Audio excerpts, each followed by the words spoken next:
just going to keep working on the astrodoodle for a few moments, so just hang out amongst yourselves, okay?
Guided, I am protected, I am guided, I am protected, I am guided, I am protected, I am guided, I am protected, I am guided, I am protected, I am guided, I am protected, I am guided, I am protected, I am guided, I am protected.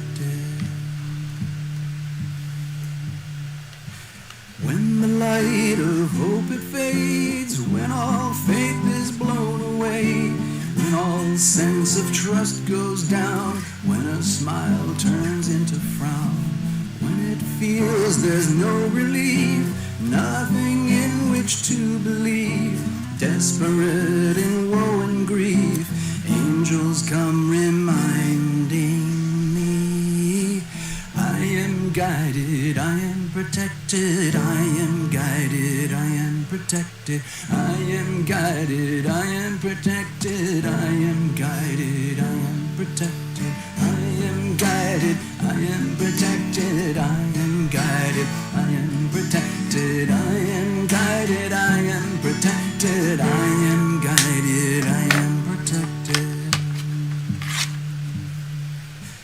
Angels gather close to me, show me what I cannot see. Angels take me by the hand, lift me when I cannot stand. Angels lead me through the dark, soothe and tend a broken heart, laughing at the circumstance, crying while we sing and dance. I am guided, I am protected, I am guided, I am protected, I am guided, I am protected, I am guided, I am protected, I am guided, I am protected, I am guided, I am protected, I am guided, I am protected, I am guided.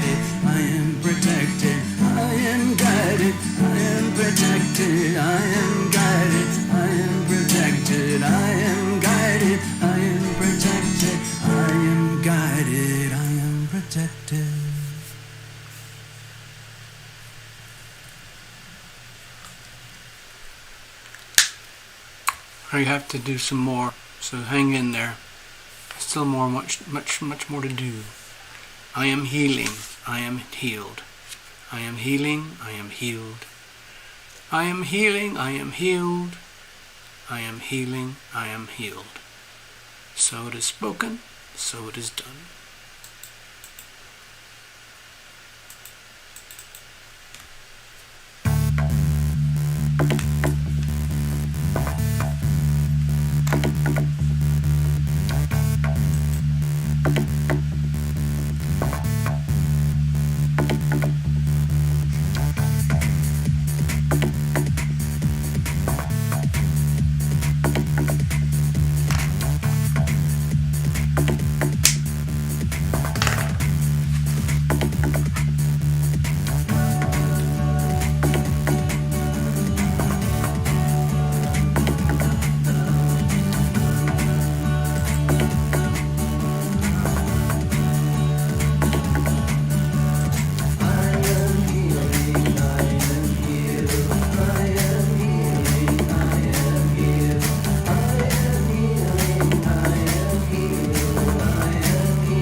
Alright, let's have a look. Oh, I see a couple of folks here. Hello, Olson. Hello, Sarah. Good evening. So it's probably going to be a little bit of a short show tonight, just letting you know. Can probably only handle a couple of readings maximum, if anything. We'll see who shows up. See if any donations come through. I did a little mini video yesterday as a way to kind of like remind people that we have a Sunday evening show, and you can book readings in advance through the PayPal. So let me just do the routine, okay? And you've all seen this many times before. Sarah, yes. Alson, yes. Whoever else is out there, yes. Sometimes people just watch, but they don't sign in on the chat. So I have to go. I'll just go through the basics anyway. So if anybody is interested in a little mini reading tonight, now these are live mini readings. You don't have to tell me anything. You just have to show up in the chat and you put a donation in.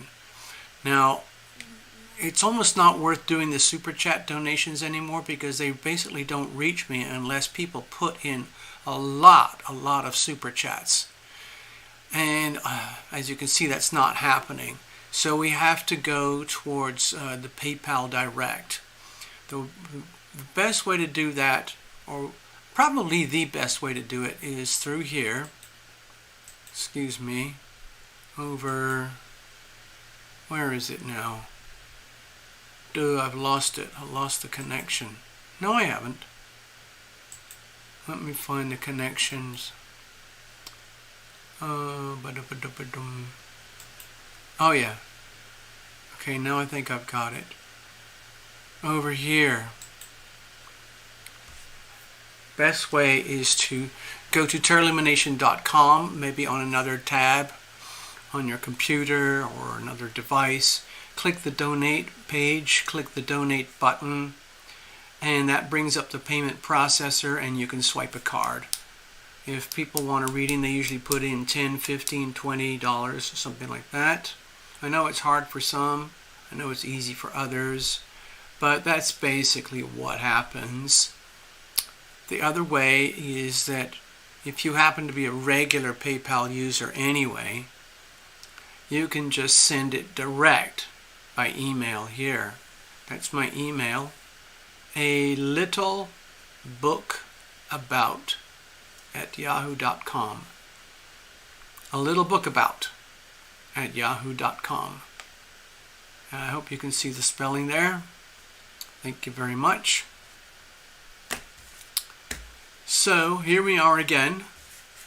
It's another Sunday evening and the world is still turning. Amazing, isn't it? Just amazing. Let me say hello directly. Let's have a look. Where are we? Okay. There we are. Greetings. Good evening. This is Terlumination. So, I hope you're all doing well.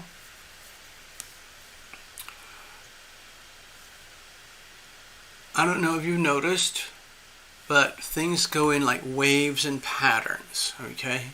I check charts every day, usually several times a day, mostly for my own education, because I'm trying to navigate through life, just like the rest of us.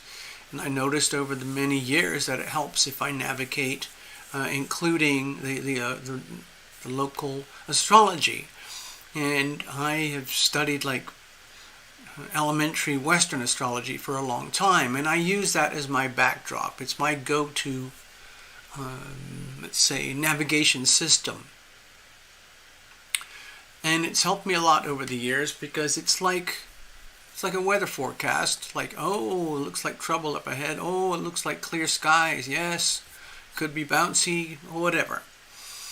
So a few weeks ago, we had this crescendo period where Mars was conjoined to Uranus. I'll show you that on the astrodoodle in a minute. And that's where things built up like a pressure cooker, where everybody across the world, all the mainstream media, all the alternative news media that I use, well, actually not so much on the mainstream because they don't want to acknowledge it, but if you really want to know what's going on, you really have to use the kind of sources that I use. And maybe we can do a little video about that one day, just for resources, you know. And at that time, we reached this crescendo, and it was like a freaking pressure cooker of energy waiting to blow off. Nuclear type of energy. I think of Pluto as nuclear. I think of Uranus as nuclear. Different ways of expression. And so Mars was building up for weeks. Going back a few months now, Mars was conjoined to Jupiter, and we predicted here that things would start to get very violent and expand in violent activity across the world as people found it impossible to contain their natural instinct to be violent when things don't work for them and they are like caught in a corner and they have nothing else to express except violence. And so that's what happened. And it's happened to hundreds of millions of people. Then we predicted the next incident would be with Uranus conjoining Mars. And we built that, so that's what happened. We've already built up to that. We've come out the other side. But it was a crescendo, again, of violence. But the violence was much more expanded by this time and much more prevalent all across the world and a lot more ugly and borderline revolutions and civil wars. And of course, in the background, you've got the the Eastern Europe war and more in the foreground now. Well, actually, it's background. We've still got the stuff in the around Taiwan and all that stuff. I'm not focusing too heavily because I was advised, thank you, to stay away from all this really toxic stuff. On the other hand, I check in just enough to stay aware so that I don't become a piece of collateral damage. I don't like being collateral damage to other people's toxic behavior. So the idea is to just learn where is the potential for danger and then find ways to navigate around, But I don't dwell on it. I don't chew on it. I don't allow myself to be consumed by all of it. Just stay neutral. Mind my own business. Protect your money. Protect your privacy. Protect yourself. Protect your loved ones. Allow yourself to be protected by your loved ones, and so on. Be loving and be loved. That never stops. That never changes. And so there we had it. We're coming out the other side of it because Mars is now easing forward, still in direct motion, towards Gemini. And Mars is on the cusp right now, and I'll show you that again in a moment. So the energy is going to shift again. Mars will be cruising through Gemini for a while, like a couple months, I think. I'll show you that. And we might feel a bit of respite, a bit of a lull, but we might also feel an increase in, let's say, global communications about all the hostilities that are going on right now. And it's almost impossible not to know, not to notice. And it's kind of going out of control. It's like berserk. It's like the energy of riots. It's the energy of protest. It's the energy of revolution. It's like the energy of mob rule. So I want to give an advance notice. I'm going to keep doing advance notice about Mars because we need to pay attention. I focus a lot on the moon as well myself, but right now, for me, it's all eyes on Mars, okay? So we've been through a crescendo, and now we're at that level across the world. There's no going back. We're at the level where those peaks of violence are now have now escalated everywhere. And it's war. It's very war-like. And people have all sorts of reasons for going to war. It's some of it is all manipulation and calculated for the benefit of a handful of elites at the very top of an extreme pyramid of power, control, and money. Some of it is the folks at the very top like to capitalize on the human dysfunction, the tendency of humans to go berserk when they don't get what they want.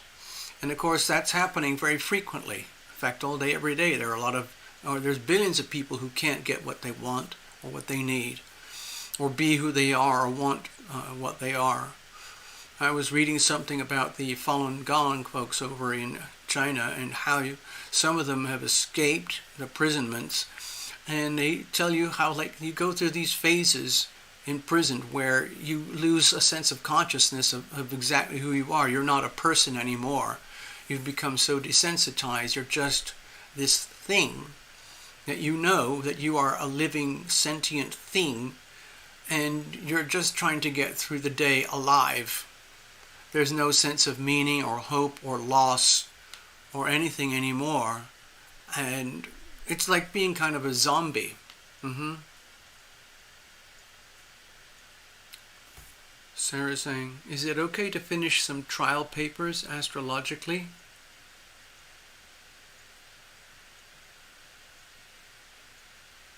Oh, you'll have to explain that to me a little bit more, please, Sarah. Please, can you put that?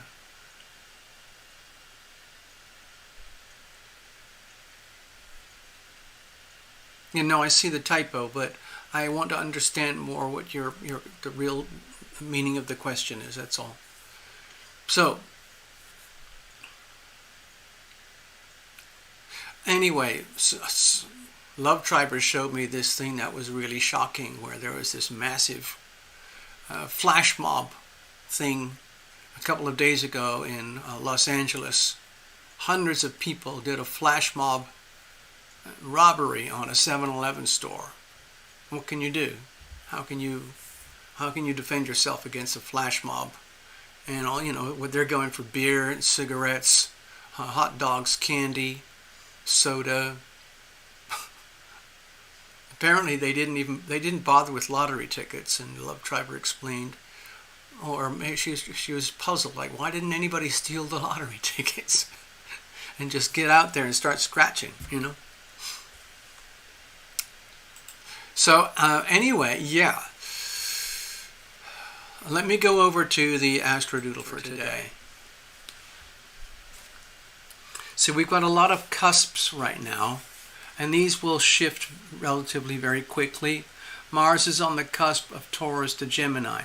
The Moon is on the cusp of Gemini to Cancer. The Sun is on the cusp of Leo to Virgo. So,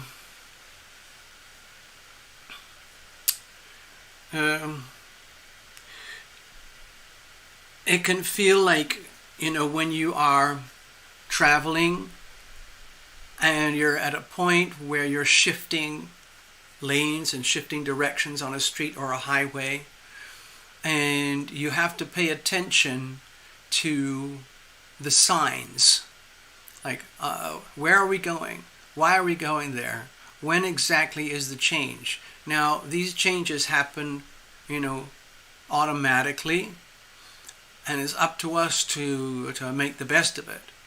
And what I do in a situation like that is I tend to just let it flow, and then once the energy is more settled and each of the Mars and Moon and Sun are more settled into the early degrees of each sign, then I have a better sense and feeling of the energy that's happening. Now you'll notice today we have a lot of green on the screen, okay? So in my world, when I do these readings, to me it's a biological, physiological sensation, and it feels like a sense of peace and respite, and almost like a gentle break from the extreme hostility and violence and chaos that's been going all across the earth. Okay? And that's what I think is happening. All this green stuff is very harmonious. It's moving fairly slowly here with Pluto and Mercury and Mars in the earth signs. So that's kind of comforting and stabilizing in a way. It's like going through a period where everybody is on Earth and they're doing their thing, but they realize we've all been through a moment of extreme tension, hypervolatility, hyperviolence. Some people are dead, some people are badly damaged, some people are affected, some people aren't affected at all. A lot of this has to do with the global financial system as well. The things have calmed down, and look at it this way, and with those aspects of violence over the last few weeks, the last few months, the smoke is settling, the dust is settled, the smoke is blowing away, and we're looking at the global landscape of war. Okay, and that happens in war, where you get these periods of less activity, where all the people fighting the wars start to look around and see what damage have we done. How badly have I been damaged? How much damage have we caused to the other people? And that's what's happening right now. There's a global reassessment, a global reevaluation. We have all these retrogrades here where everything and anything that can go wrong will go wrong and is going wrong. And that's happening across the world in terms of the planet itself, but also, most especially in terms of human behavior and understanding of our own behavior. And what's happening, I believe, across the world is that humanity, remember we're dealing with the outermost planets here. Very soon Uranus is going to be retrograde. I'll show you that. Okay, we're already at the point of stationary retrograde. You see right here, Uranus is turning retrograde. So we're going to have 1, 2, 3, 4, 5. Okay, and from here onwards, Uranus, Neptune, and Pluto, these are the outer planets, the invisible planets, these three here.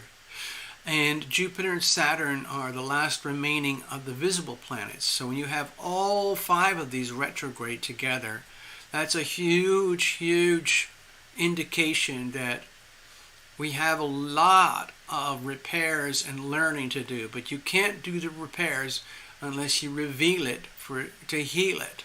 And so, is it a coincidence that we're getting a massive revealing over here of all the sickness and depravity and horrors of human behavior? And it's fully evident across the screens, the laptops, the tablets, the computers, the TVs, the apps of everyone across the world. Billions and billions of apps. People are starting to realize things are pretty bumpy for humanity, for billions and billions of people, especially if you are in a poor country. And that accounts for about at least 2 billion people out of the 8 billion people. And I would say it's even more. The poor and the middle class, okay? Hello, Robin. So, when I see this big fat red thing here with Mercury and Virgo in stark opposition to Neptune in Pisces retrograde, to me that's an indication that with all the depravity, the chaos, the violence, the sickness, the perversion, the lies, the betrayal, the deceptions, the manipulation and abuse of power and money, the violence towards humanity from a handful of maniacal rulers and leaders. We're seeing what that looks like on a global scale, and we're seeing how sick it is. In fact, what I'm going to do is expand this. I know this doesn't look like a normal chart, but you got to reveal it to heal it. And I associate this right now, since it's an extremely hard aspect. I'm not seeing much of the beautiful side of Neptune except for here, but this is totally overwhelmed by this. So I think what we're seeing is we're seeing how sick humanity is. And so once you do that, also what are we going to do about it? Now, some people have plans, there are groups and leaders at the very top of the pyramid of power that they have their plans. Some people believe we need to get rid of about 6 billion people and leave about 1 or 2 billion. Hello, Karen. Some people feel we have to have injections and pills. Some people feel that we have to have a rulership of technocracy, technocratic rulers, and live with robots and what do they call it, like social credit score passes and all these things. A tremendous array of stuff, and a lot of it is a great idea for the people who think that they're in control and they run the whole planet and they own planet Earth. So that's what they're doing, and I can't stop it. So what do you do about it? You have to find a way to realize it and understand it and live around it. So that's what I'm trying to do. I'm trying to understand all of this and figure out how am I going to survive through all of this. We've got several years to live through here until Pluto enters Aquarius. Once Pluto enters Aquarius, then things are going to get very volatile with like a like a deep, deep theme of global revolution. Okay, so just we can start preparing now. Okay. Yeah. So yeah, what are we going to do about it? Mercury and Virgo. What exactly? Let's talk to each other. Pretend we're a bunch of scientists and doctors and friends and family, healers of all kinds. What are we going to do about it? We the people, for example, what are we going to do about it? How are we going to fix global commerce that is very, very distorted? How are we going to fix global finance? How are we going to fix global disease? How are we going to fix global obsessions with perversion and power and money and abuse? Anything and everything you can think of. All right, so there we go. Let me leave that for a moment and get back to hanging out with you guys. All right, over there. Greetings. Hello, Robin. Hello, Karen. Hello, All Sun. Hello, Necessary. And there's Sarah. I still don't understand the notes there. I'm sorry.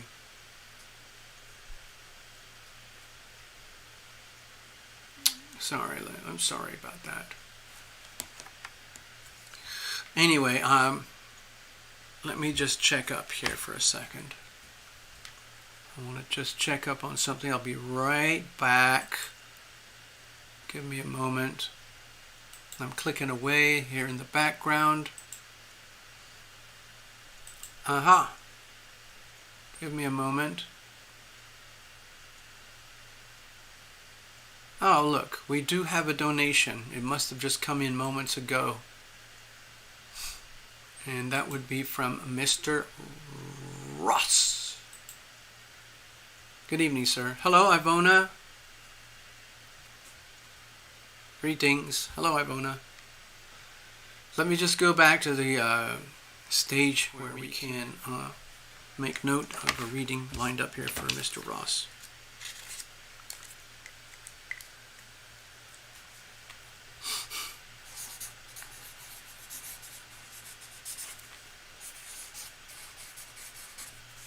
I know a lot of people don't want to think about the things that I was talking about because it's pretty scary stuff. In fact, it's very scary, very disturbing stuff. But I don't like to live with my head in the sand. I kind of like to know what's going on. Like, what the heck is going on? When I was a young lad, I was completely consumed with, music, art, and being, trying to make it in some way, like a lot of people are compelled to do. There's a natural biological drive to, once you're alive and you realize that you are a sentient being and you have a conscious will that wants to survive, then that kind of takes over everything. And I had a lot of that drive inside of me, and all of it backfired pretty badly, but I'm still here to tell the tale. So that's amazing in its own way. I learned that from talking with friends over the last few days, and it's a constant reminder about how lucky I am in my own little ways. And I had some very sad news recently. I discovered that a very dear friend of mine, we're like brothers. He's a lot younger than I am, but we're still like brothers.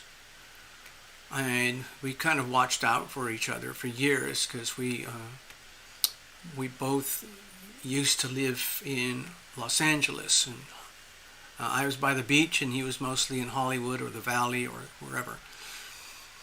And we would constantly be hanging out together.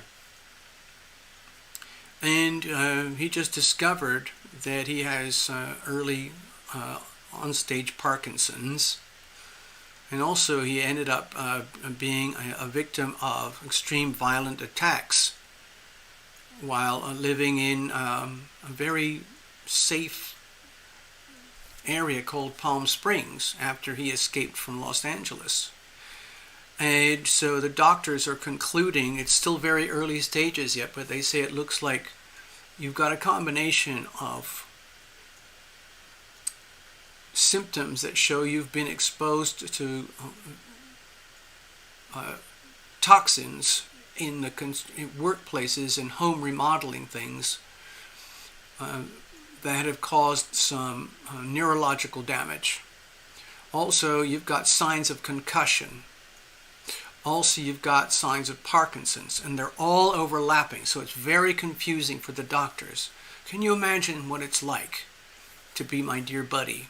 So I'm thinking of Neptune, about 24 degrees, and what it must be like to be in that state where you're carrying such a high degree of dysfunction, and then at the same time he's fully conscious. Then you have to figure out, well, what are we going to do about this? So we had a very long talk yesterday. It was inconclusive, but it was so good to hang out on the phone together. And that reminded me how lucky I am.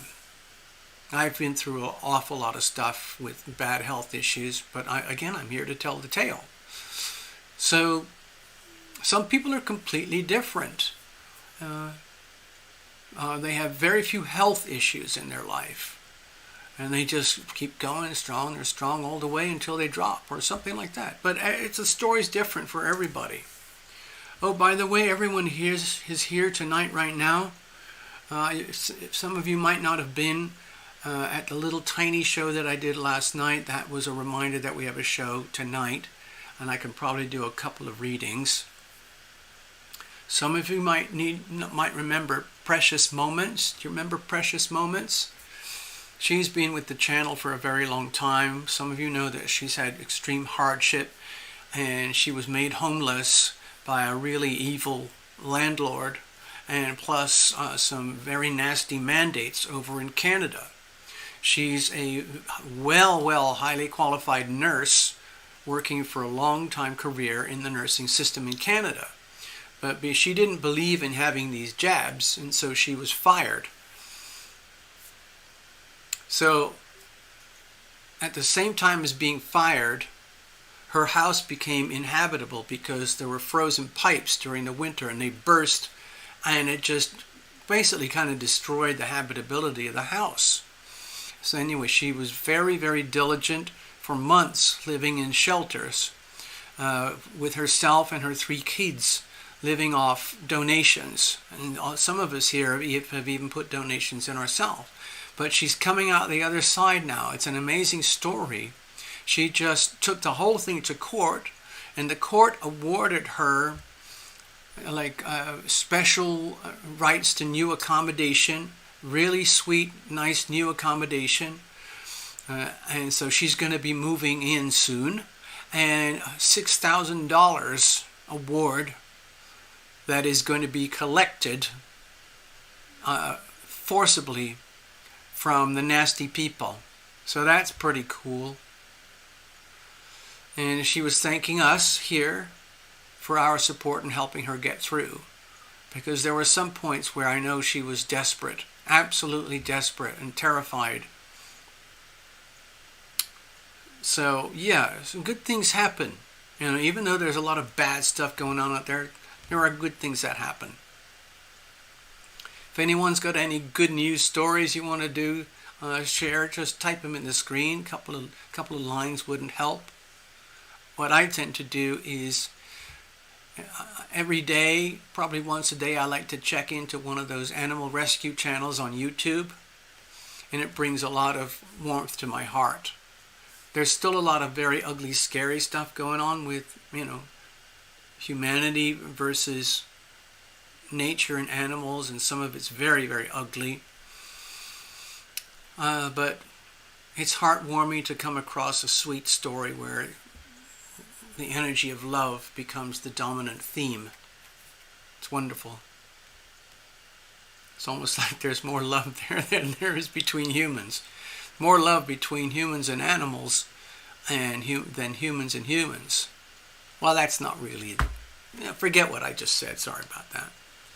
You have your own opinions. I have my own opinions.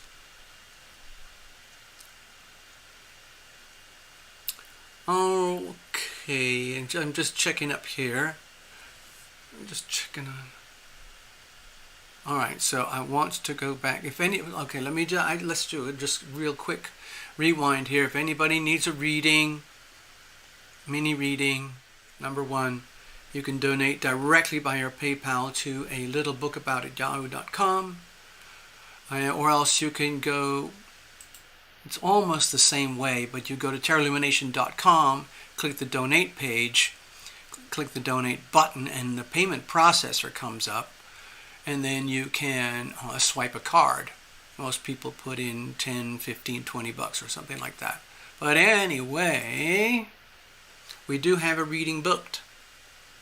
So let's get on with it, folks. Oh, let me go over here. Hold on, let me just check in. Oops, I'm missing something here. Took my what? Oh. Hey, Karen Clark over there in New Zealand. You must have been fairly close to the flooding. I'll try and do it on this map here. I don't know if it'll show. But I remember you had a ton of flooding up there in Nelson. And you're right there over in, I think it's New Plymouth. It's not too far away. Are you okay? Were you affected by the heavy rains and floods? Okay.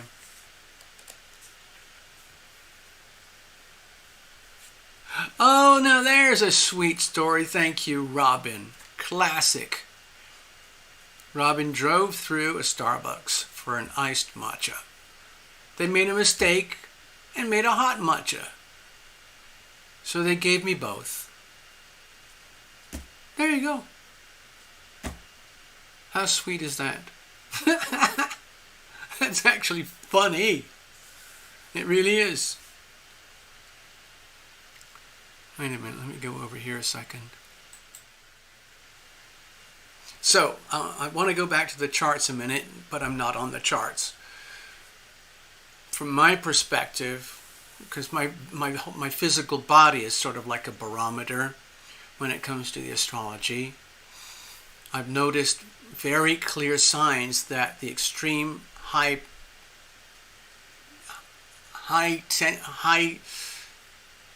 highly stressed, like pressure cooker energy of the conjunction with Mars and Uranus has backed off. Mars is moving over into Gemini, and that's going to like subside the energy a bit, because there aren't any really hard, direct planetary oppositions.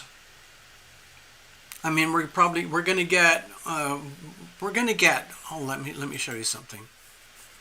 Okay, as Mars starts to traverse through Gemini, eventually we're going to have a hard square over here. Okay, we're going to have a nice trine over here that'll be comforting. And we're going to have a sextile over here fairly soon with Jupiter. So those are, we'll deal with those as they come, but the point that I'm watching very carefully is towards the end of, let me just show you. Okay, I'll just show you on an ephemeris. Here's an ephemeris. Okay, so here, as you can see, today is the 21st. And in a few days, we've got the exact stationary retrograde for Uranus. All right? And then we flip. We've got Jupiter, Saturn, Uranus, Neptune, and Pluto, all retrograde, okay, for the whole of September. And in, let's see, and early September, Mercury's going to go retrograde. So we're going to have 6 retrogrades.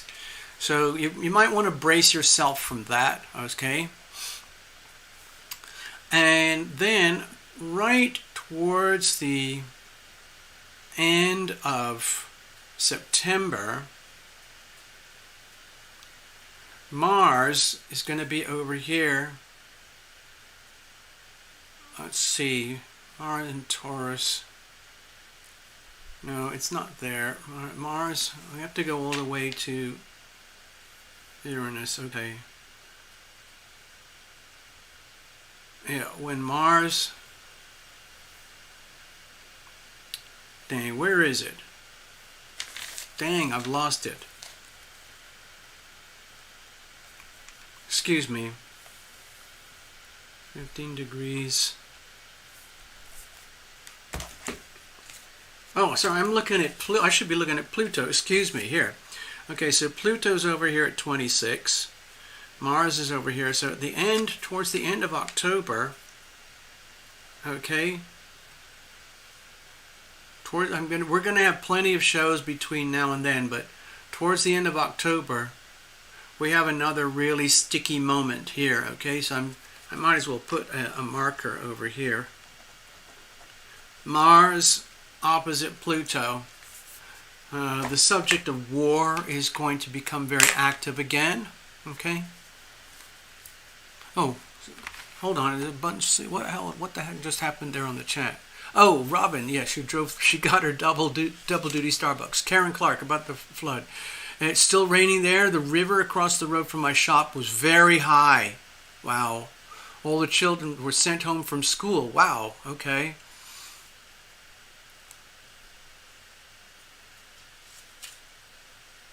Not the best part. You went to dinner and my son, the waiter, got a free dinner score. Kaboom.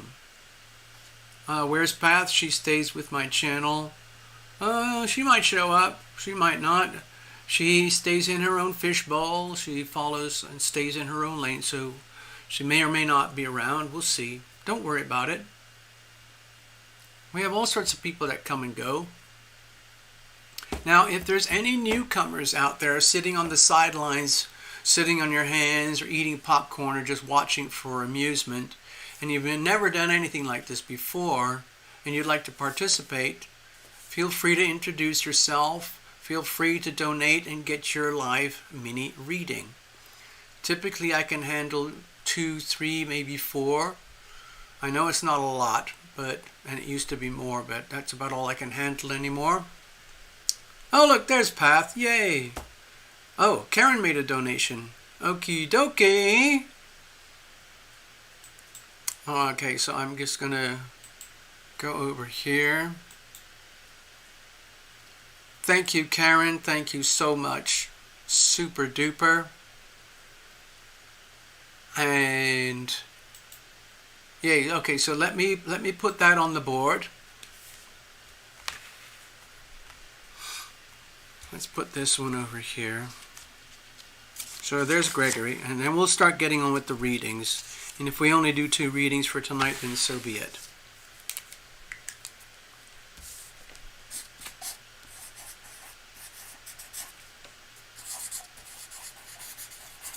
There we go. Alrighty, let's leave it like that for now.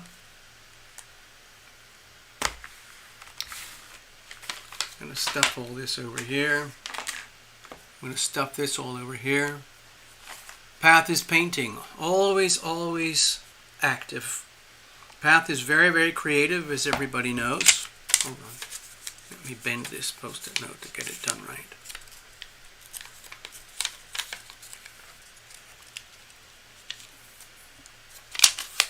There we go. That'll work for now.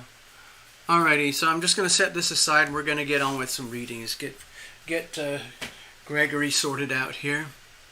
Cheers, everybody. Thirsty work.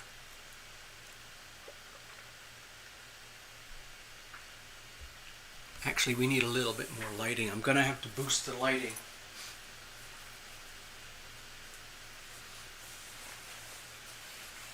It's funny. It's kind of like trying to operate a little miniature TV studio over here. The way we do these things, because there's multiple microphones, multiple lights, about 5 different softwares operating simultaneously, and then there's all the cables and the electricity and the internet, and you got to keep an eye on all of it because it's running simultaneously and it's running live. For some reason, I'm one of those people, I prefer to do live shows, even though the vast bulk of YouTubers seem to prefer to do recordings. I don't know why that is, it's just how it is. So right now, we're going to shuffle it up. Mr. Ross, if you have any notes for me, you know the routine. Most of you know Gregory Ross pretty well. He's a well-established VIP attendee. He's taken care of a lot of people. He's essentially like a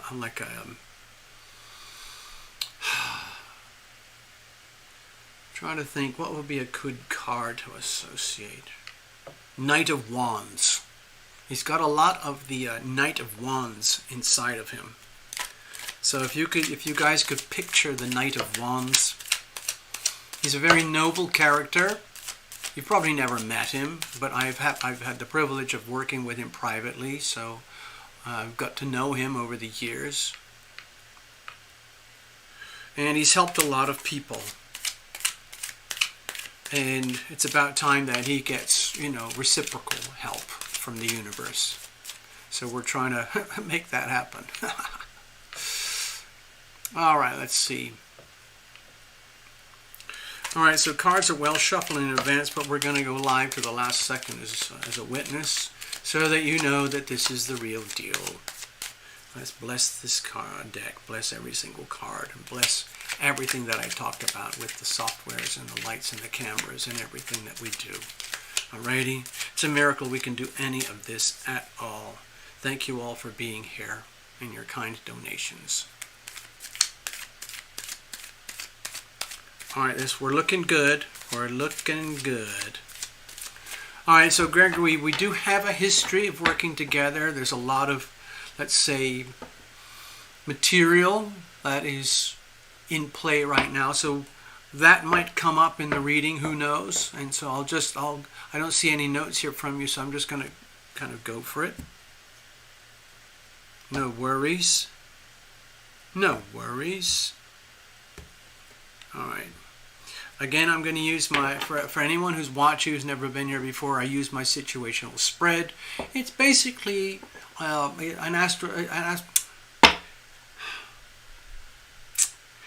should we call it? It is a diagnostic tool, but I'm trying to use another way to. It operates in the healing realm. It operates through the human energy field. Okay, it's kind of like a little symbolic connector device that allows spirit, let's just call it spirit, to work through all of us here tonight. I am simply an instrument of the healing power of love. The energy comes in and through the cards, and I act as a sort of interpreter, and I try to do the best I can, and then a story comes out, and hopefully that has meaning and purpose and value to the client. Here we go. Okay? Again, like I tell almost every show, it's like going into an auto tech place, auto technician, because you've got an issue with a car and you don't quite know what it is. There's a rattle, a bump, a squeak, a smell, a misbehavior, or wear and tear or something.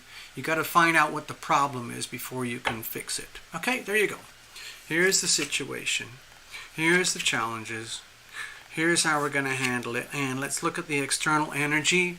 Now, I've mentioned with the Astrodoodle that there's a strong emphasis on the Neptune-Virgo axis, which is very much about healing and very much about the revealing of anything and everything that's not working, and then trying to figure out exactly what are we going to do about it.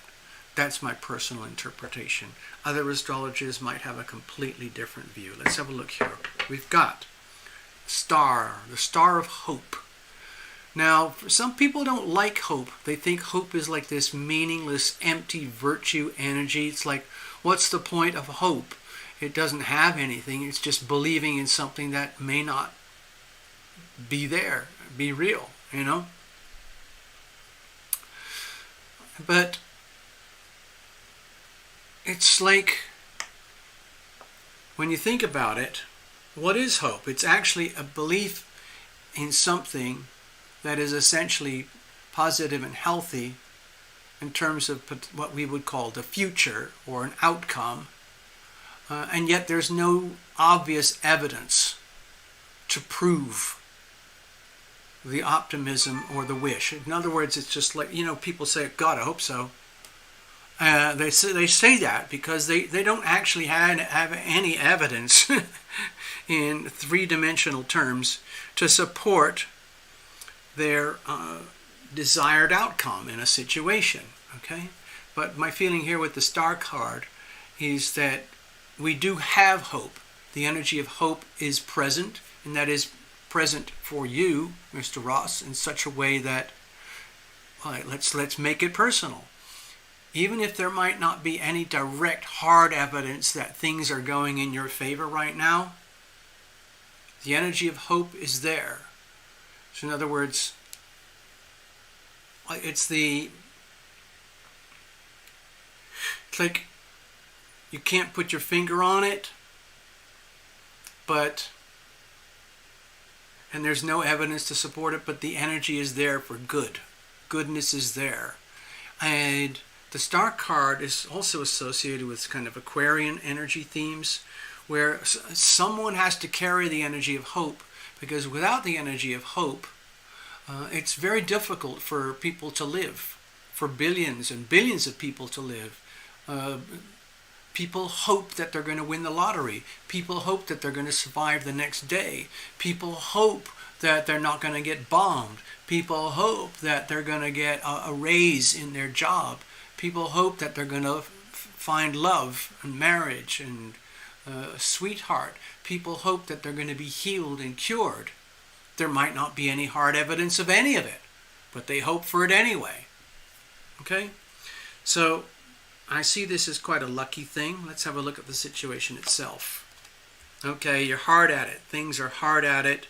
Like you've already invested huge amounts of time, money, energy, resources into getting done what has to be done, and you're still at it, and you're going to still have to be at it. That's not a good thing or a bad thing. It's just a question of reality. There's significant matter that is riding on your situation right now. And you know how, like, when you start a project, you get to a point of no return. You get to the point of no return. You've gone so far, there's no point in going back or trying to get out or squeeze out of a situation, because you lose faith, you lose hope. You're way, way beyond that. He's already working on the 1, 2, 3, 4, 5, 6, 7th. Well, it's 8th. He's already working on the 8th pentacle out of 8. He's already, let's say, banked up the energy field with 7 pentacles, but you just have to keep going. It's a work. Let's call it a work in progress. Okay. So right now the situation is what you could call a work in progress, and perhaps even a bit of a labor of love. It's been a long time building, a long time coming, and you have been extremely, I would say, diligent and resilient over the years to get to this point. So, you deserve an applause, you deserve a big hug, you deserve a big high five, okay? Now, what's the challenges here? Okay, so with the Queen of Swords, now I know Gregory, everybody needs to know here tonight that Gregory is an avid card reader himself, okay? And he gives himself as much leeway as I do in my personal readings. And he also uses reversals. So Gregory, if he's actually watching live right now, he's probably interpreting and reinterpreting as we go. So in this position, in this particular spread, this is where the challenges are. My feeling is that there's several layers that I feel here. One is this deep fear that, are we ever going to actually get to the root of the problems where we can cut them out, slice them out, get it done with, and be done with the business, the intellectual aspects, the legal aspects, the financial aspects, the emotional aspects, the material aspects of all your activities right now. And basically, are we going to finally, let's say, sever ties with anything and everything that is unhealthy for you? Now, the nearest way that I can describe it is like some of these little animal videos I've been watching. Let me share for a moment.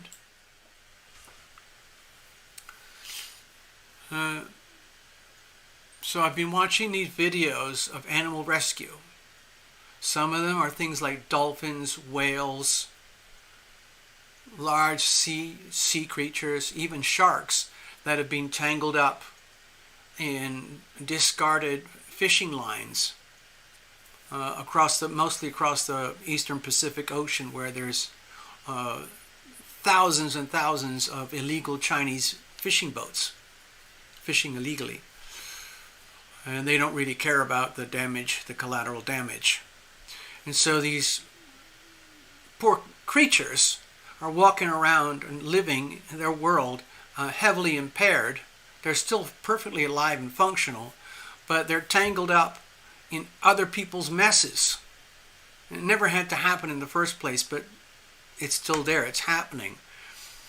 And you get, every now and again, one of these dolphins or whales or whatever it is, a crab or a lobster, they get discovered by a kindly person like a scuba diver or something, and they get out there with their scuba knives and they rip off all the plastic and the rope, and they release the animal, and the animal is just like, oh my God, this is amazing. It's amazing to be free again. And the other one is I've seen is the turtles that get so weighed down with barnacles that basically are like parasites that live on the turtles. The turtles can barely swim or move anymore. It's really, really sad. And some of them come to land and they look for help from human beings, and sometimes the turtle gets lucky and a good Samaritan comes along and rips off all the barnacles with big heavy knives and puts the little turtle back in the water. So my feeling is that there's this deep fear that you're kind of in the middle of things right now. Am I ever going to get rid of these barnacles, these heavy weights, these entrapments that are all around me that I don't really need anymore? It's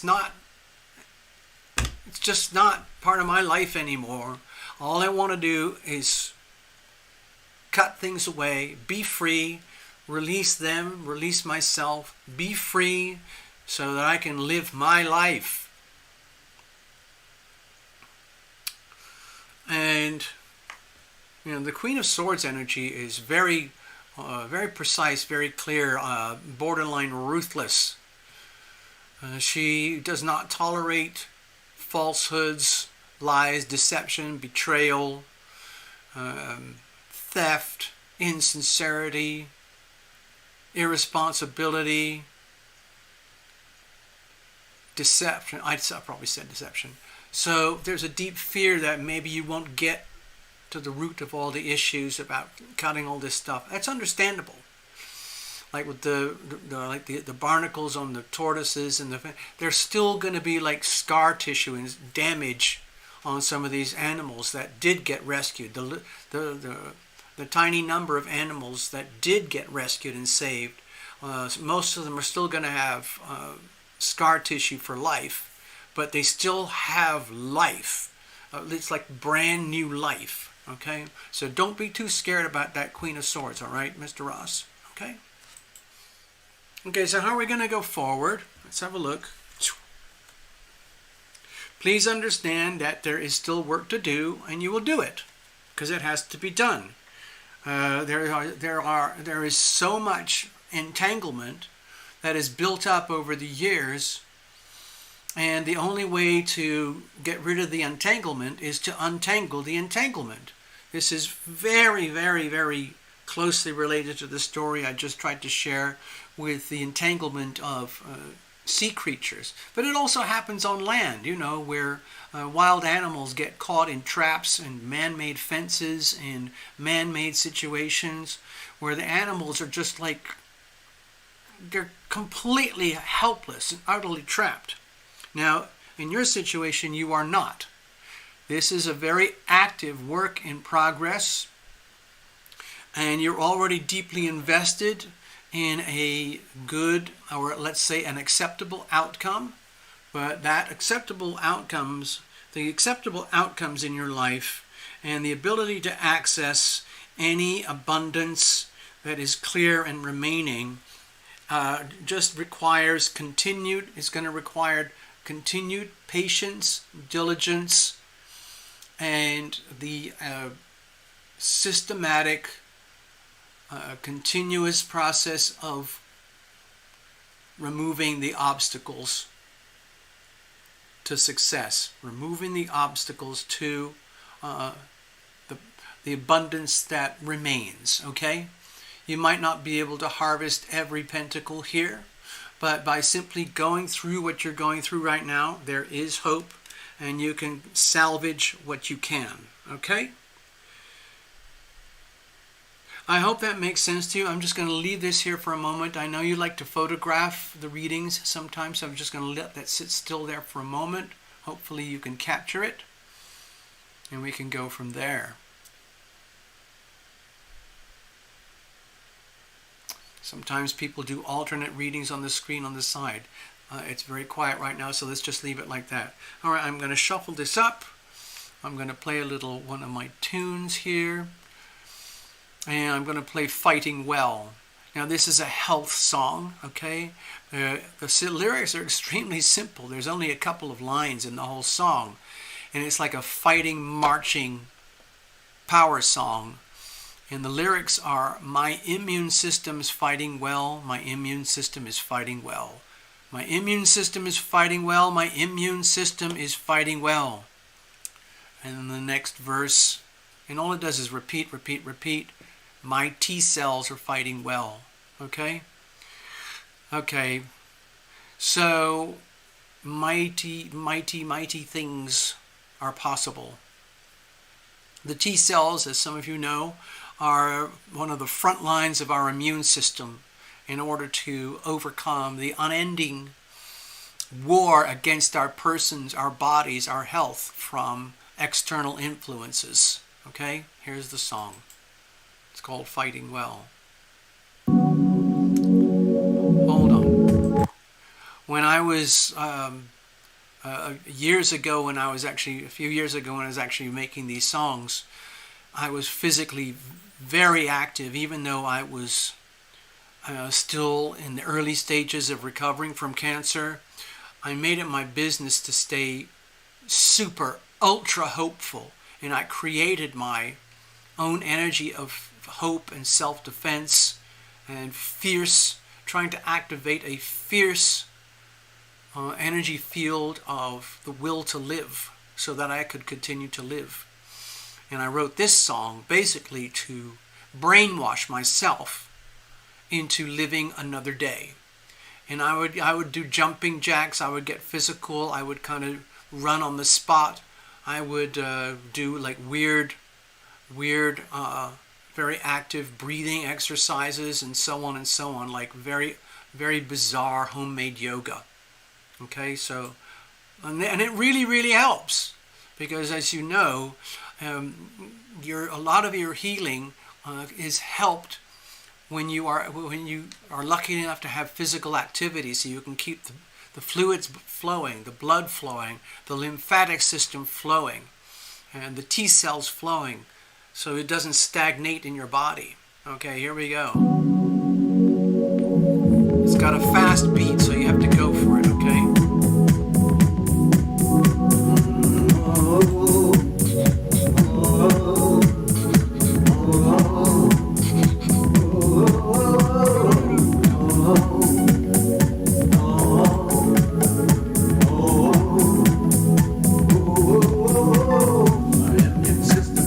My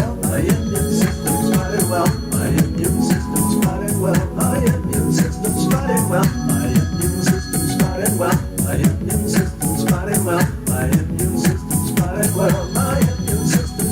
well.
Let's see, where are we?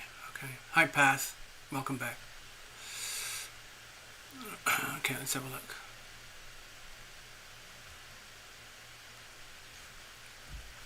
All right, Karen. Wow, so things did get a little soggy over there. Yep. So that people know, New Zealand is cut into like two islands. There's the North Island and the South Island. And Karen lives pretty near the bottom of the South Island. And the big floods were at the very tippity top. Sorry, other way around. Karen lives at the very bottom, towards the bottom end of the North Island. Here.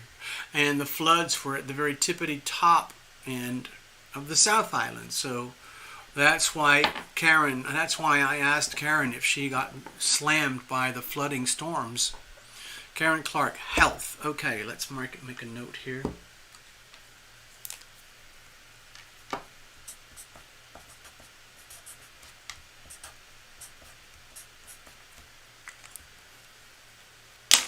Let's have a look, folks. Now, cards are well shuffled in advance. Bless this deck, bless every single card. Thank you again, Karen, for the donation. Most of you now know Karen is a well-recognized regular here, and thousands of miles away over there in New Zealand. It is their winter time right now. And here is Karen is right there. Okay, right on that little tippy point right there. We're broadcasting from over here. If you cross the Pacific this way, it's only about 7,000 miles. You'd have to go from here to here.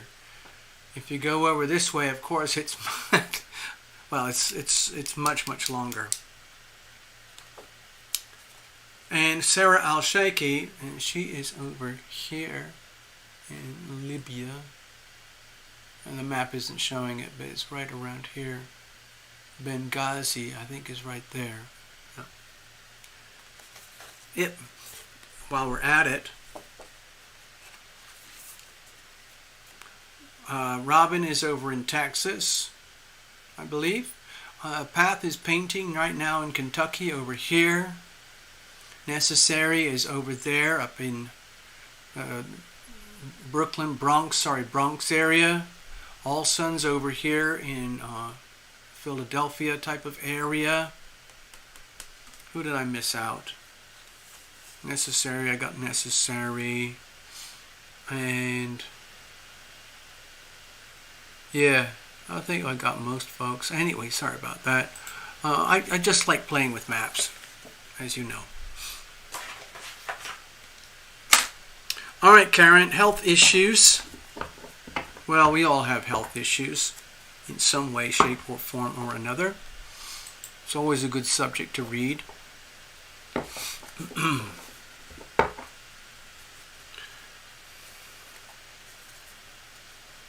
Yes, folks, just a quickie here on Karen.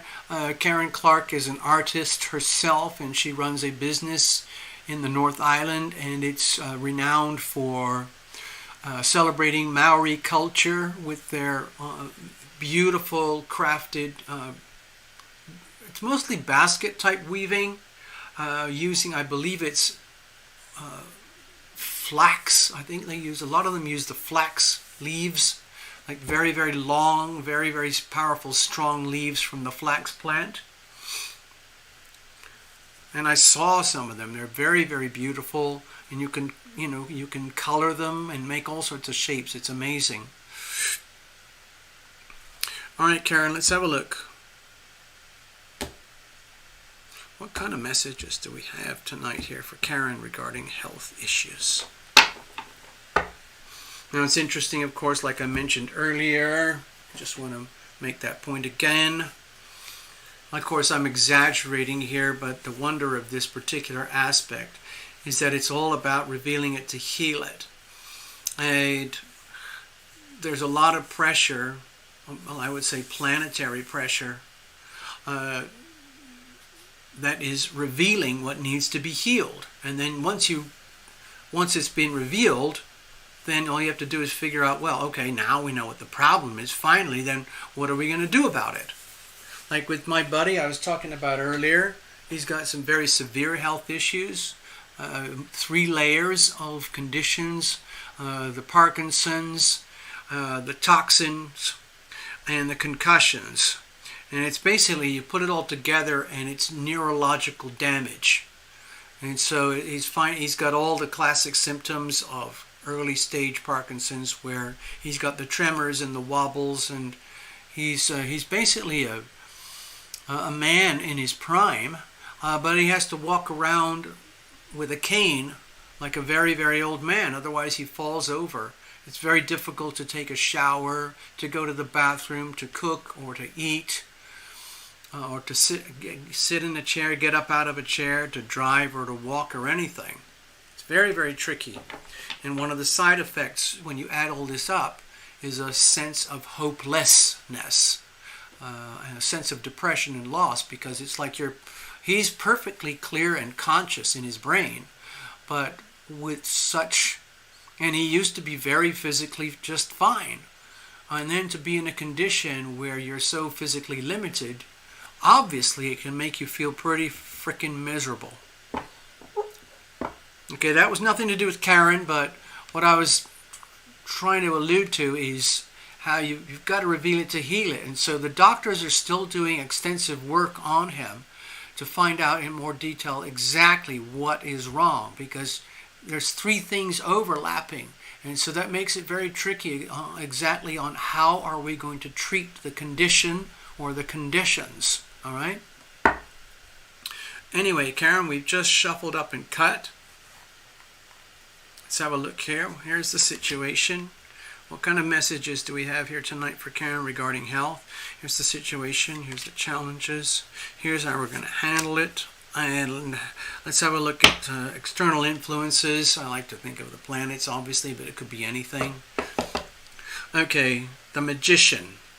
Okay, what I would like to hint at is that if you're not feeling well, okay, and you're concerned about your health, or perhaps the health of your environment, the health of your family, the health of your people, the health of your greater environment, and how all of that affects you and your personal health. Like, for example, you might be perfectly healthy in who and how you are, but if you are surrounded by people who have serious health issues, then you can be impacted to the point where it almost feels like you're the one with the problem. Okay? So, with this retrograde, this one, and this one, and any moment now, well, we're already feeling it. Uranus going retrograde. This is where you can get a lot of revealing for the healing, but this is a long, drawn-out process. We're not talking about Mercury. When Mercury goes retrograde soon, we're all going to experience the classic retrograde Mercury subjects. And that's starting to become common knowledge across the world now, so that's kind of cool. But when you talk about retrogrades at this level, it's a whole other thing. We're talking about much deeper issues that have gone on for much longer, that might be much harder to solve and resolve and identify in order to heal. So please, like if you're talking about a very, very specific health issue, that's one thing. But if you're talking about health issues in terms of let's say you're starting to feel what you would call unhealthy, but you can't define it, then let's blame it on the planets. And if you can't define it, what will happen is that as we grind through all these retrogrades, because they're not going to be retrograde forever, by the end of the year Pluto is going to be direct and so on, and then something else will go retrograde.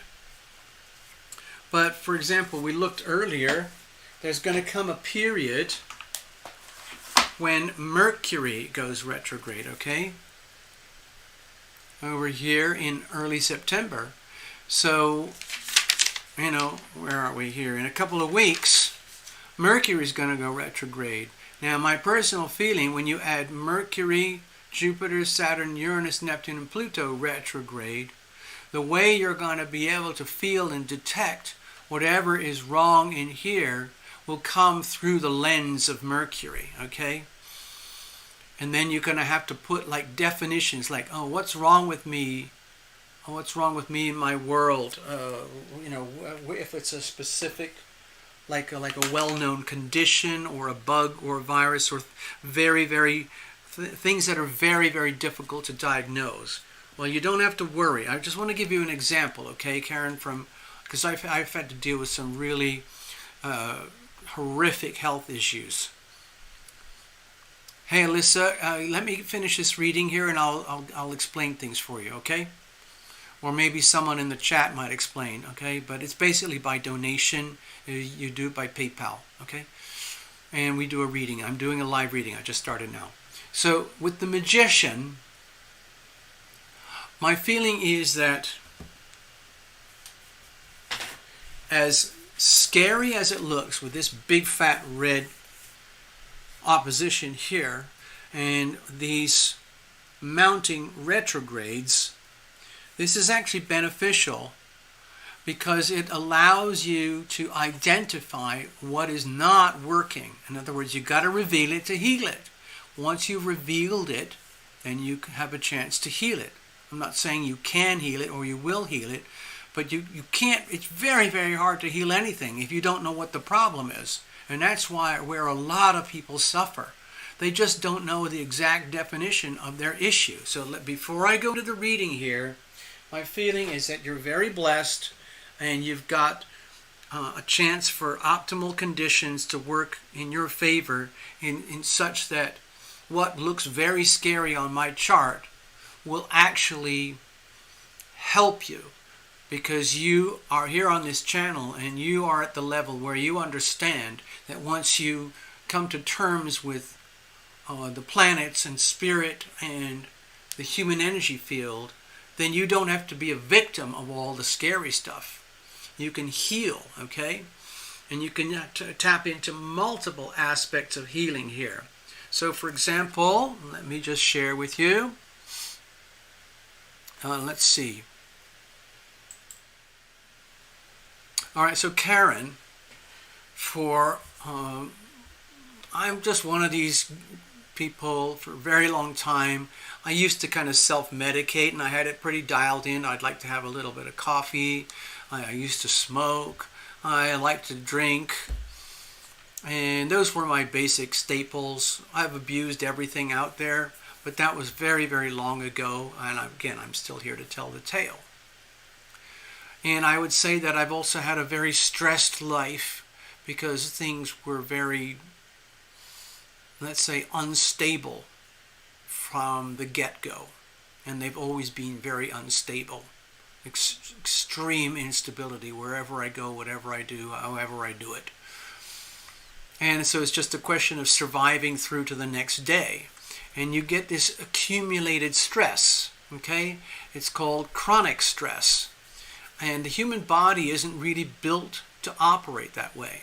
The human body is designed to operate in a state of calm and balance and harmony with nature.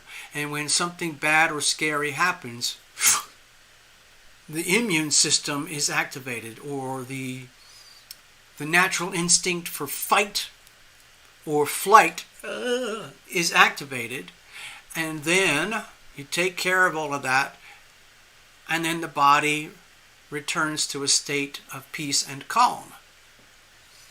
But these days a lot of people are hyper activated to the point where they're always in a state of stress. So I was one of those people. Anyway, fast forward many, many years later, I got to a point where I was living my life in Hollywood. I was working on movies, TV shows, very physically active, hiking everywhere, and hanging out with my buddies. I had life, love, relationships, friends, family. I really liked my life. There were things about my life that were horrific, but in general, I tend to be an extreme optimist. So I had a girlfriend at the time who was a pharmacist, and we had a very sweet relationship. And she had some kids, and I helped her to raise her kids for a few years. But she noticed that I was suffering from fatigue. In fact, extreme fatigue. And I realized, you know what? Yeah, you're right. It's pretty bad. And there are some times where I could not move my body. I would wake up from sleep, and I couldn't move my head, my arms, my feet, or my legs. And I thought, no, this isn't right. There's something wrong here. And to cut a long story short, we figured out through process of elimination and self-diagnosis, with tremendous help from her because she's a pharmacist, so she knew a lot, okay? She's not a doctor, but she was a pharmacist, and well certified, a chief pharmacist.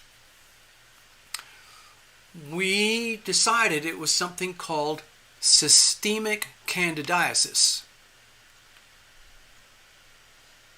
So there you go. But we thought, well, if that's what it is, it's very, very strange, because typically you don't find that except in terminal patients who are dying from pneumonia or HIV or cancer or something like that. And they're in hospice, and they're basically terminal. and their body is starting to rot and die from the inside out, and it's just a matter of months or weeks or days before they're gone. And in that situation, what happens is your body is rotting from the inside out. The mold, it's called candida, it's everywhere. It's in your body, it's in the air, it's in the water, it's in food, it's in everything, candida. And part of our immune system, a very healthy immune system, it gets rid of the candida on a daily basis, so you don't feel it. But as you become weaker and weaker because of hypervigilance and chronic stress, your body becomes less and less able to defend itself against the candida. The candida builds up, and your whole body eventually becomes like a bloom, like a massive flowering bloom of infection with candida. And the classic symptoms would be extreme brain fog, extreme difficulty in hearing, seeing, smelling, tasting, breathing, feeling, extreme difficulty in operating your limbs, difficulties in breathing, sometimes a lot of mucus, and a feeling of like extreme stupor. So we put it together, we thought, wow, there you go. And so she did a rush job very, very quickly. She got me some medication. It was called ketoconazole, and it's basically a military grade antifungal. And we decided I'm going to take the maximum dose. And I read all about it, and it was still a very early days of this stuff. But anyway, it killed off the fungus within 36 hours. Let's say it killed off 90 to 95%. And then it took another couple of years to kill off the remaining 5%. Okay? Because the candida is very persistent. When it realizes it's being attacked, it becomes hyper-violent and tries to multiply even more. Because I used to like to drink, the alcohol is like fertilizer, and so on and so on. That's just one idea. And at the time that I had this condition, systemic candidiasis, very, very few of the doctors heard about it or understood it or could diagnose it. But we figured it out. And it saved my life, because you can die from it, okay? So I was very, very, very lucky. And I wouldn't be surprised if millions of people have it today across the earth, but they don't even know. They just don't know they have it because it's so hard to diagnose. But we figured it out. So that's an example of an extreme case of diagnosis that had to happen, and it did happen. But it was very hard to do the diagnosis, and the treatment was absolutely brutal. But again, I'm alive to tell the tale. Yep. So, it's magic. It's literally magic. I would say you've got the energy of magic on your side. So, we'll figure it out, okay? Some way or other, we're going to figure it out. It's not the end of the world. It's not doom and gloom. Whatever it is, especially if it's indefinable. If it's something that's very, very hard to define, like it's easy to understand a broken arm, okay? It's very, very hard to understand some of the health issues that we have today, psychological, emotional, physiological, that don't seem to fit any conventional, well-established dis-ease. Let's have a look. What's the situation?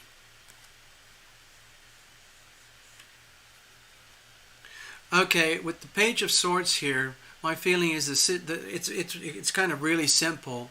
You need to diagnose this. It's the whistleblower energy. Someone's got to call it out, and that really has to be you. You're going to have to find a way to call it out. You have to name it.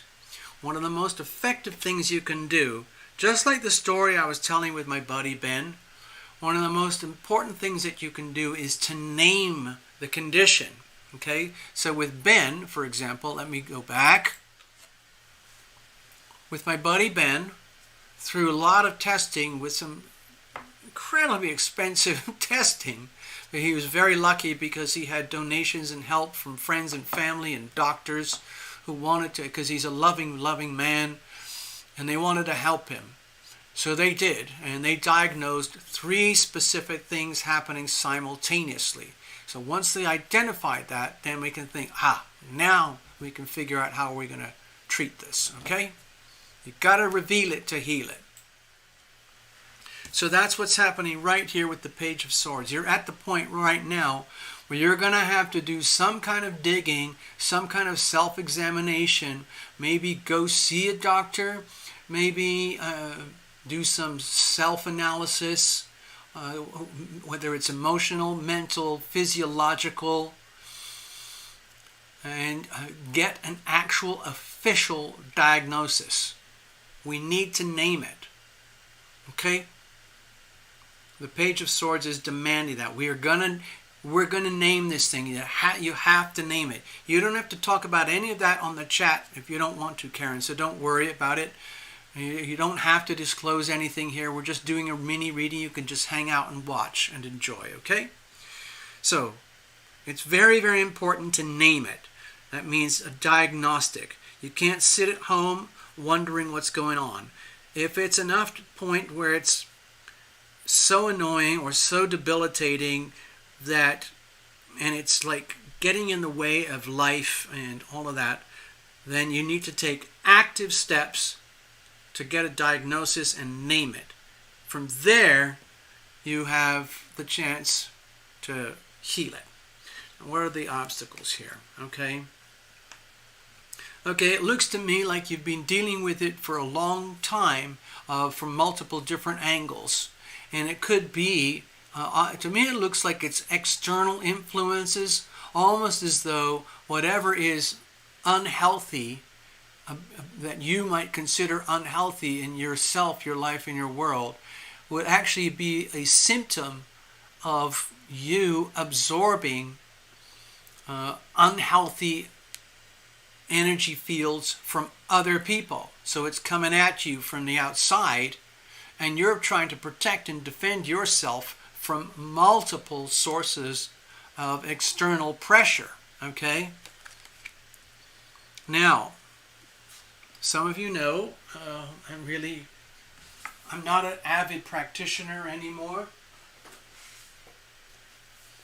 Some of you know I used to, offer these services.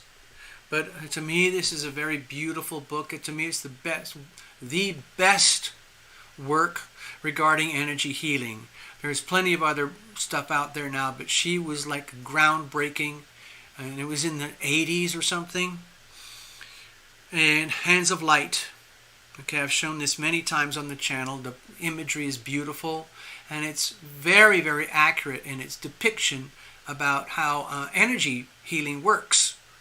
Healing through the human energy field. All right? So you, Karen, you have an energy field. And you might be effectively being poisoned or damaged or, absorbing stress or any kind of external condition, financial stress from yourself or from other people, friends or family or work situation, to the point where you've taken it so personally that you feel that it's you that's unhealthy. So I want to show you something. I'm just going to fast track to the pretty pictures, okay?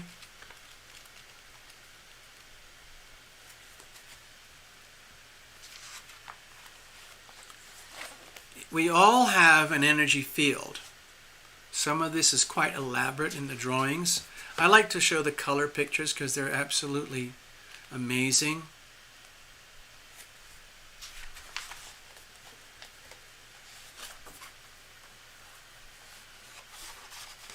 Like for people who see auras and understand human energy fields, this is a very, very good visual interpretation of what a healthy, normal aura would look like. I actually wrote a psalm called The Blue Light, because this is very, very real in my world. Okay? A lot of people, you don't necessarily see it, but I get quite visual when dealing with these matters. And there's lots of beautiful imagery here. Okay? Here is the energy of anger being expressed. Anger turned inward. A woman experiencing strong feelings associated with the death of her father. Okay.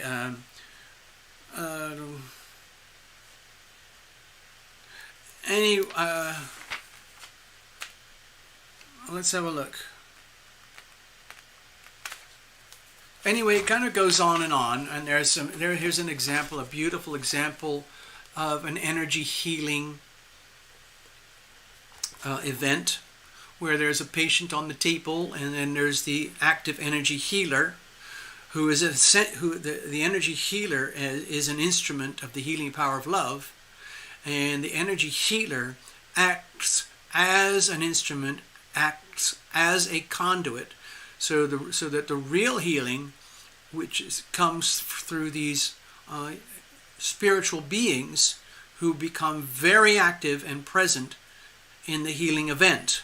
And it's a mind-boggling process, and it's very real, and it works. Okay, so that can also work in reverse, where you can be effectively getting poisoned from external sources. Okay, so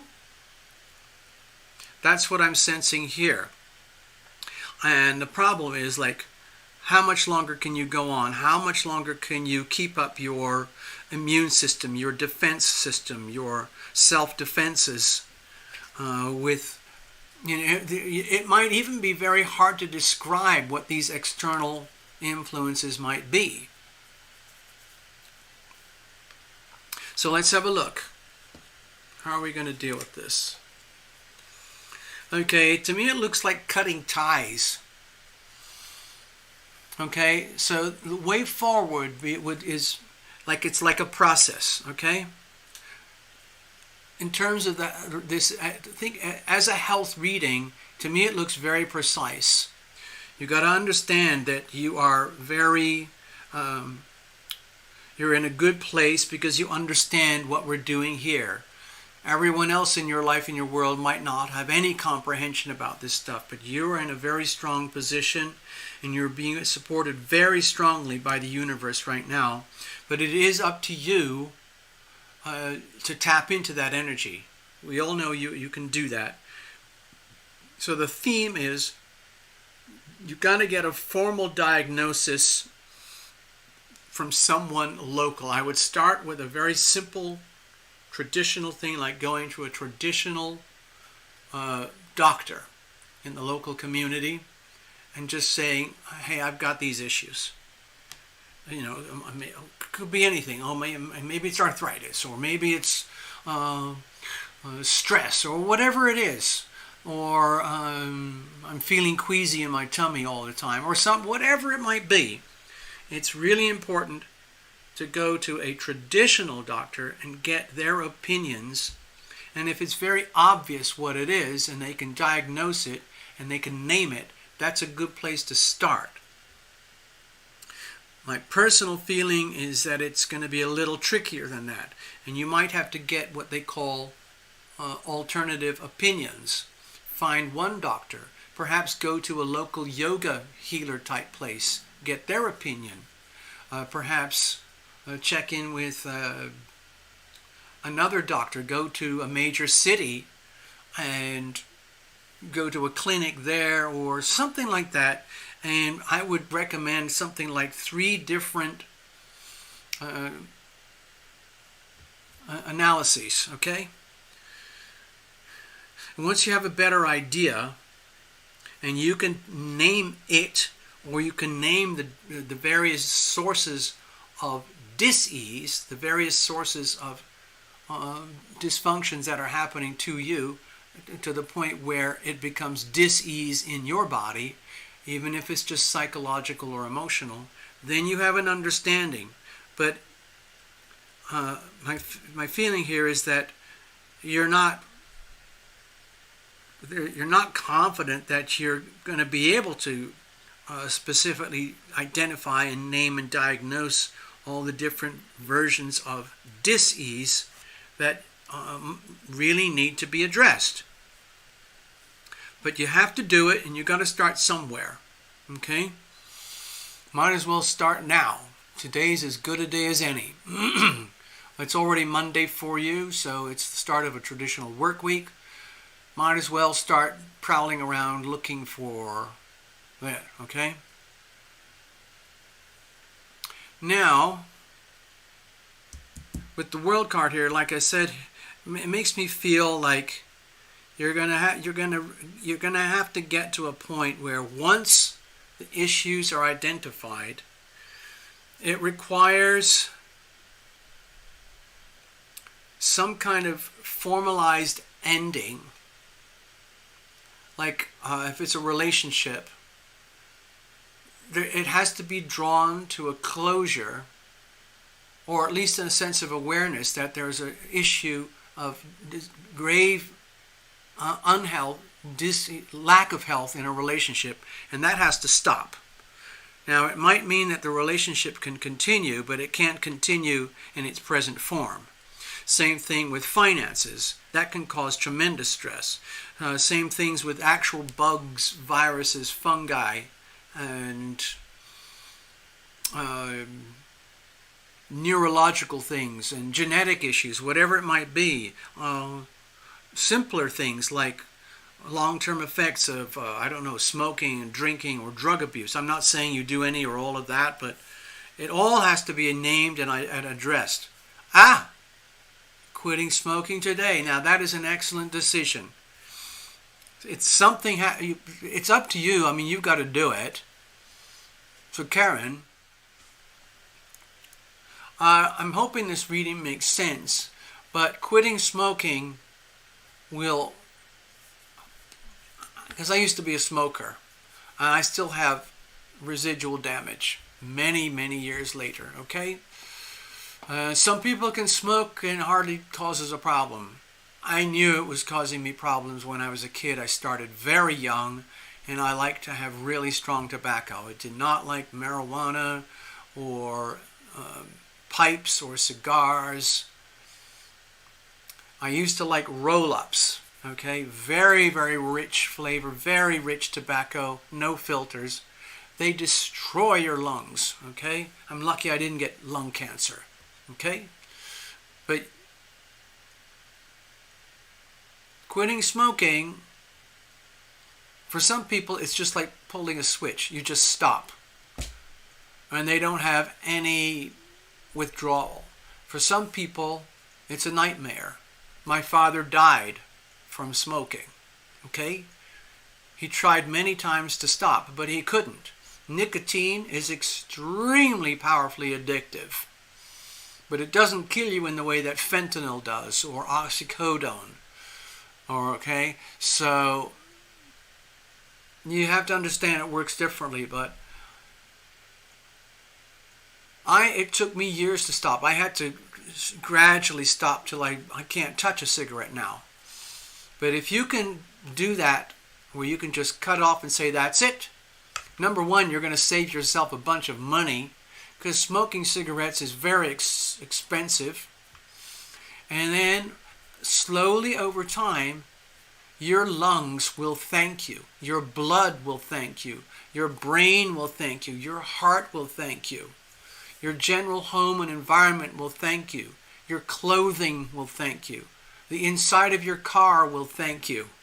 Perhaps even your friends and family will thank you. It's very hard for me to be around smokers. I don't really know any smokers anymore because I have been so, let's say, kind of ruthless with my life, with that Page of Swords, for example. I do not associate with anyone or anything that impacts my health. Even though I attract situations where I have to sort of operate as an alternative healer, I am heavily guarded. I have amazing guardian angels, and I have amazing energy fields around me that are kind of now my default settings, and so I'm less likely to be impacted. But on the other hand, I'm highly vulnerable to the disease and dysfunction of others if I am caught off guard or by surprise. And if that happens, I have to dissociate from these people or that environment very, very quickly because I'm way too vulnerable. Excellent, Karen, excellent. If there are other issues, just do it on. Just start with quitting smoking. It requires a lot of resolution and commitment. Let's just say for a fact you can do this, okay, Karen? You can do this. But please check in regularly, okay? Let us all know how you're doing. If you need to, email me direct. You know where to go. All right. Let's move on here. Thank you, Karen, for letting me read for you. All right, I think that's all we got booked. Let me go back. I need to double check because it looks like a couple people were asking about readings of some newcomers. And I'm just checking for donations. No, I don't see any more donations. So let's have a look over here. I'm going to tuck this aside. Sorry, I can't afford to do free readings. I'd love to. I used to do a whole bunch of stuff for free, but I pretty much nearly killed myself from doing all of that. I can't and won't do it anymore. So,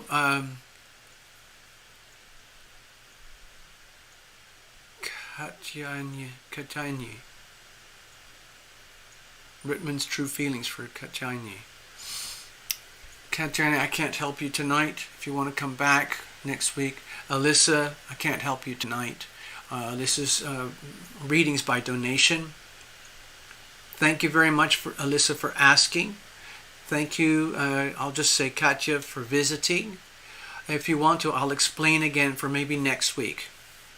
So other folks here have been here before. They know how it works, but let me explain to other visitors. If you want a reading, first of all, let me clear the decks. Thank you, Karen. I hope that helped you. Hope you got something out of that. Hope it makes sense. It has to stop, and it will stop. If there are other issues like smoking, that will have to stop as well. You might want to know, in solidarity, I am there for you, Karen, because I've learned how to quit a lot of things, okay? Sometimes it's very, very tough, but truly your body will thank you, and you will learn to love yourself more and more and more. But I'm one of those people. I love all the things that kill you. I love narcotics. I love alcohol. I love tobacco and nicotine. I love caffeine. And they're not necessarily all going to kill you directly, but I love all that stuff, and in accumulation it can kill you. Anyway, Karen, thank you so much. It's been a pleasure to read for you. I'm going to tuck this over here. Now, for those folks who are watching who are interested in a reading, these are by donation, and the only options anymore are basically through a... Well, the first option is if you're already an active PayPal user, you can send donations directly here to my email, alittlebookabout@yahoo.com. It's direct. It just goes straight in from your PayPal to my PayPal. For those people who do PayPal, you already know how that works, okay? Now, if you're not used to it, you don't have to have a PayPal. The other way you can go is this. Like even before a show, for example, you can book a reading in advance. You can go to terralumination.com on your phone, tablet, computer, whatever. Go to the donate page, click the donate button. It brings up a payment processor just like online shopping, and you scroll down, choose a card, enter the card, and pay for it just like online shopping, and then the donation comes over here, and I can verify everything through my side of the equation, okay? So that's how that works. So we're going to clear it up here. I don't see any more donations, so I'm going to hang out for a few moments, and then we're all going to be on our way. It looks like it's going to be a very short evening for everybody, well, for my show.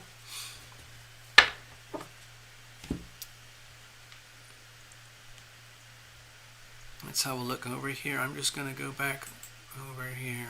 Yeah, okay. Again, thanks out there to the folks who are interested in getting readings. Like I said, I don't do free ones anymore. I have to make this channel work somehow, and all I got left, my only avenues anymore are donations. That's it. The channel used to be a whole other thing than it is today, but right now this is what we have. It's the Sunday night show and maybe a couple of videos during the week if I can make that happen. I love doing them, but sometimes it's very hard. All right, love you guys. It's been wonderful. Thank you for hanging out. I'm going to get out of here really quick so you can all get on with your day. And we're going to just, leave it at that, all right? Let's see here. No, I don't want, sorry. No, we're going to have this one, sorry. All right, that's better. So dance your way the rest of the day.